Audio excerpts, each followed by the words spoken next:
All right, guys, what's up? Not really sure where I might have left off in a previous video or not. Probably my trip down to Alabama to pick up what was supposed to be the parts car. It has recently turned into the second race car. And I came to the conclusion that I should actually make this into a spare chassis because number one, it's rust free, which is a huge bonus. This car, even though it was from Florida, it did have a little bit of rust that required a lot of time to fix. This car, from what I can tell, it's got no rust anywhere. So because I don't want to cut this car up, I had to buy a third EG shell in Columbus, and it was a rusted POS. Yeah, take the good parts off of that, take the roof, take the quarter panel, take that car to the junkyard and get rid of it. This car, I am going to build into the spare shell. I'm gonna gut this car. This is what I'm doing right now. This is the current project. Take out the engine, it's a D15, completely gut the interior out, and then put it aside. Basically put it next to the garage, don't worry about it. Focus on the actual race car. But then when I have time, I'm gonna basically build it almost a replica to this. So I'm gonna tub it all four corners, do a lot of custom fab work, do the sway bar through the engine bay, send it down to Cincinnati to my friend Adam to do the cage work. And the end goal, this car will be a rolling shell, so where I can swap all of the mechanical parts off of that car into this car and then race this within like a week. So anyway, kind of wanted to catch you guys up on what's been going on, which a lot has been going on. The next step now is to pull the engine out of this thing, and we'll put that aside, slowly start taking apart the interior. And then, like I said, put it aside, don't worry about it for a few months. So anyway, let's get to it. Maybe do a little bit of a time lapse here of me tearing this apart.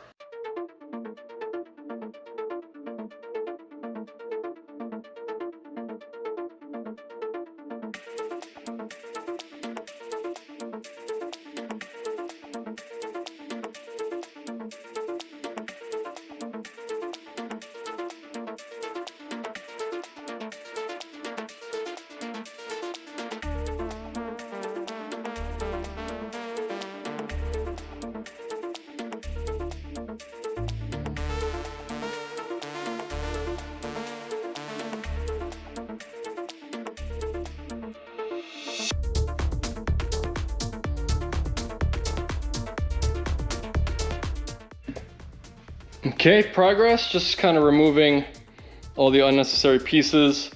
I'll probably start removing the power steering system, and then everything on the top side of the engine will be done. And then I can go to the bottom side, remove the shift linkage, axles, and then yeah, just drop this engine.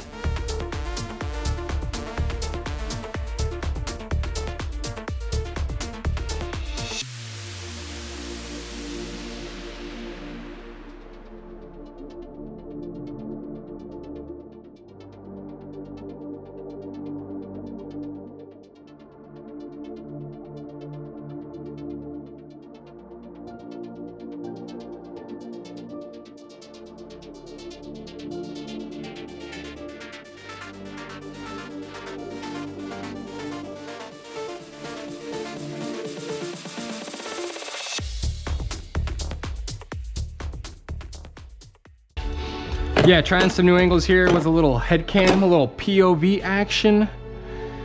Let's see how it looks. Who knows if I'm even gonna use it, but trying to get multiple camera angles. I look ridiculous.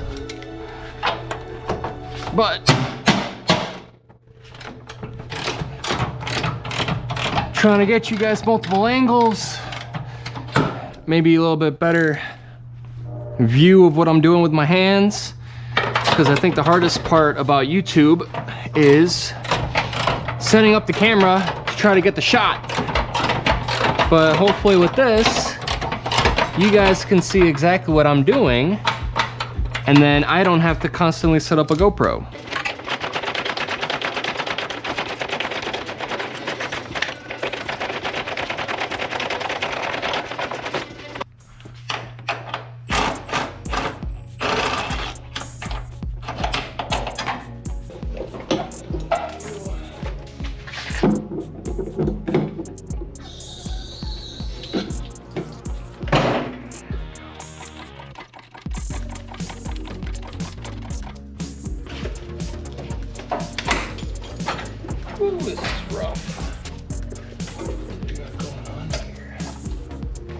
All right, I know what's going on.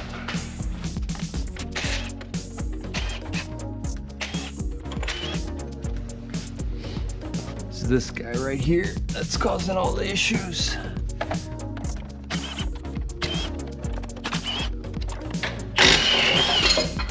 All right.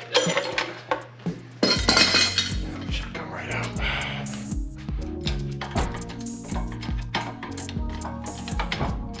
There we go.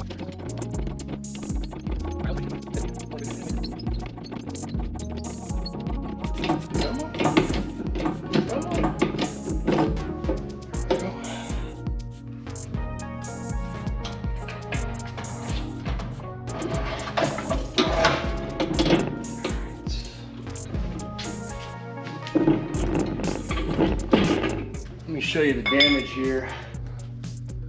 So unfortunately, someone must have hit something pretty damn hard to mess up the transmission like that.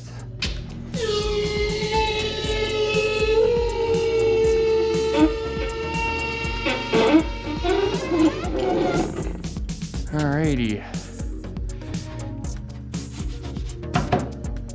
Yeah, a little beat up. That's okay. But yeah, this thing is super clean. The only thing that I struggled with, the little bolt for the battery tray seized up, but everything else in here came out without any issues. First thing first, get rid of this engine. Need a cart. All right, a little bit of progress, not caught on camera, but just stripping it, taking out all the stuff I don't need, harnesses, fuel lines.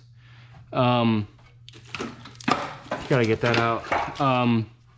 Normally I would have got rid of all these brake lines and the master, but I'm thinking it would be nice. All right, sorry, ran out of battery there. So my idea is that maybe we keep the option of running either the OEM pedal box with the seat in the OEM location, or we can do the seat further back with the pedal box. Now, in order to maintain the OEM master, all of this would have to be redesigned. So the cage would probably have to maybe go around it or something and leave this section available for the master cylinder brace, as well as this spot right here for the clutch master. Nope, just kidding, I'll be right here, clutch master cylinder. So as you can tell, that makes things a little complicated, right? Because clutch master cylinder is there. We would probably just run like the honed booster delete. But anyway, the cage would have to be designed to allow space for a master. Now that makes things complicated, but the whole issue with this setup and the pedal box is that it's very expensive to duplicate all of this. The pedal box, the masters, the slaves, this guy, all the lines, probably close to $2,000. And of course, custom steering column, custom shifter, custom cable, seat all the way back here. If I can duplicate this car and have the option to run it in the OEM location, that would save a lot of money. That's assuming I would want to have two running race cars at the same time. So anyway.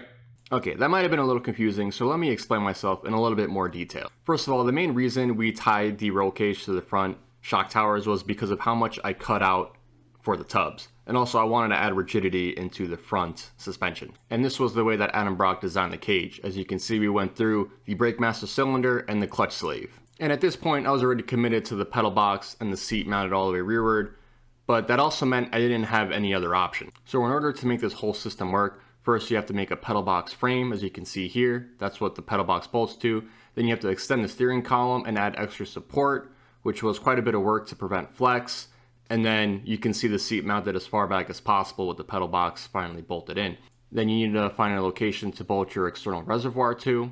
And then this is the most expensive part, the actual pedal box system. The pedal box frame is expensive. Each master is really expensive. You need a throttle position sensor.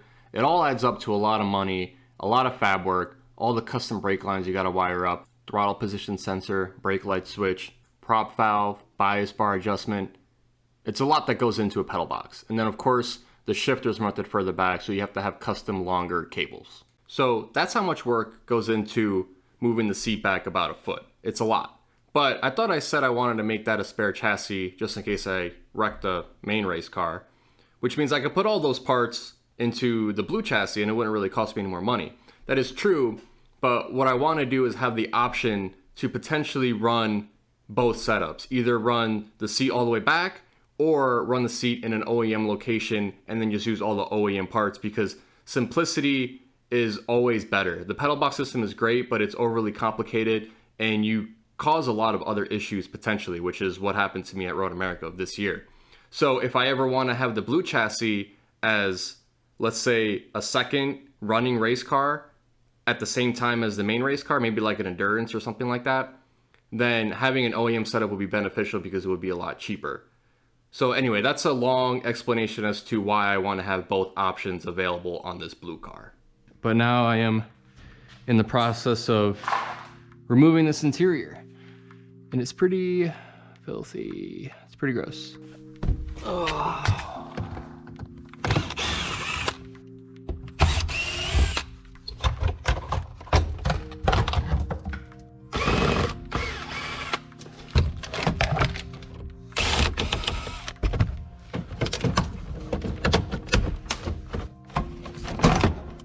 Alright, I'm a little bolts hoarder, so let's collect some of these bolts.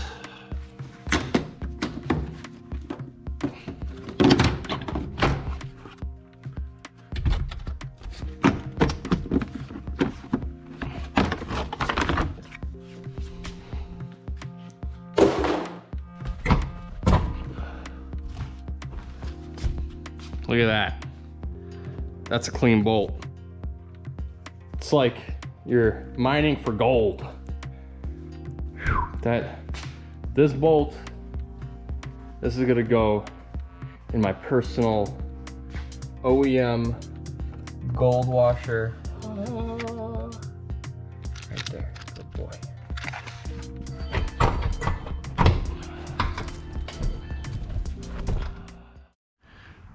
Back at it today. Still stripping the interior. I realized all of this is basically coming right off. Look at that. No dry ice needed. Yeah, a little bit of damage right here on the floor. They definitely hit something because this was kind of raised up a little bit. I kind of just took a sledgehammer and a piece of wood. Let me give you guys an example. I basically just straighten the frame out a little bit. And it's about level now. It's pretty good. It's a little wavy here. I can rework this metal. I'll clean this up, fold that tab back over, re-weld it. Not too worried about it. But anyway, yeah, she's looking good. It's nice that this kind of peels off, but I don't think I'll be that lucky everywhere.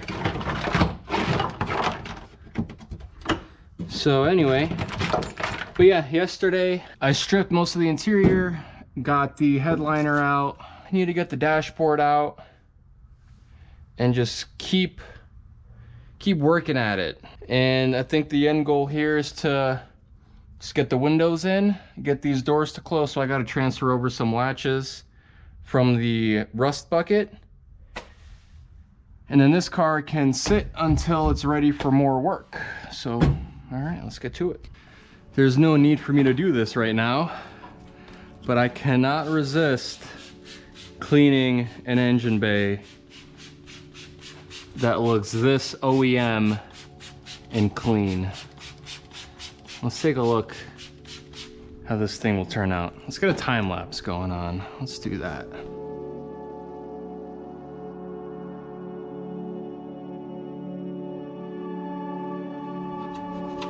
I'm cleaning all of this and this is just gonna get cut out.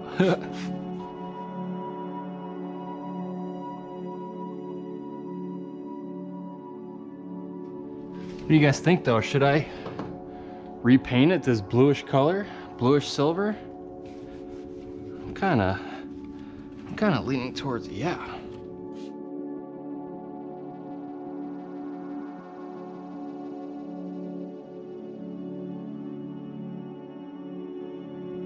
This is crazy. Man, this looks so good. Wow. A lot of people are questioning my decision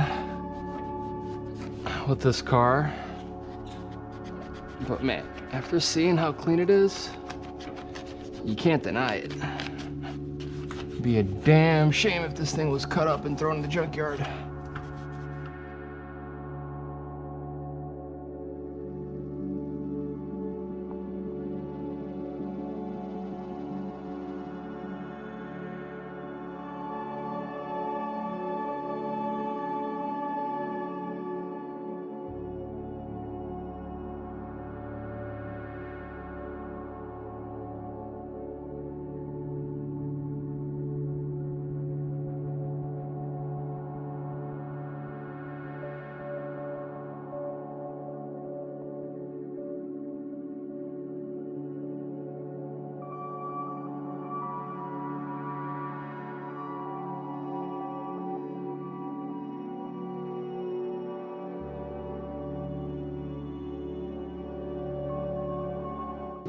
All right, engine bay clean. It was a lot of work, but what a pleasure it is working on this car. Original paint still cleaned up really well. So clean, so nice. But yeah, we're gonna cut it up. We're gonna do some tubs, but that's gonna be further down the road. I just wanted to get it nice and clean, put this car away and save it for another day. But yeah. It's so nice. Just a few spots where paint got a little messed up, but dude, for a car built in the early 90s, it's beautiful. Man, look at how clean this thing is, man. A little bit of grease still that didn't get off, but dude, it's beautiful. But yeah, just to kind of give you an example, that is a stock shock tower, and that is very much not a stock shock tower. So I'm going to raise the tub probably another inch. Probably goes up to here, right underneath the fender.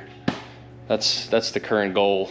Stock driver side shock tower and engine mount, very not stock. And engine mount down there, so. All right, got the rest of this mess to deal with, but inside it's looking pretty good. Got it mostly stripped down. Inside's just as clean. Back is looking pretty good too. Not a speck of rust anywhere. Started kind of removing the sound deadening. Luckily that kind of comes off, so I think, oh man, look at that. So in the winter months when it's sitting outside, be a good idea to kind of start prying all that stuff out. No need for dry ice when you got a cold winter. All right, I'm gonna leave you guys here. That's it for tonight. I really wanted to get the car kind of finished, get the windows in, and get it stored out today, but I'm exhausted.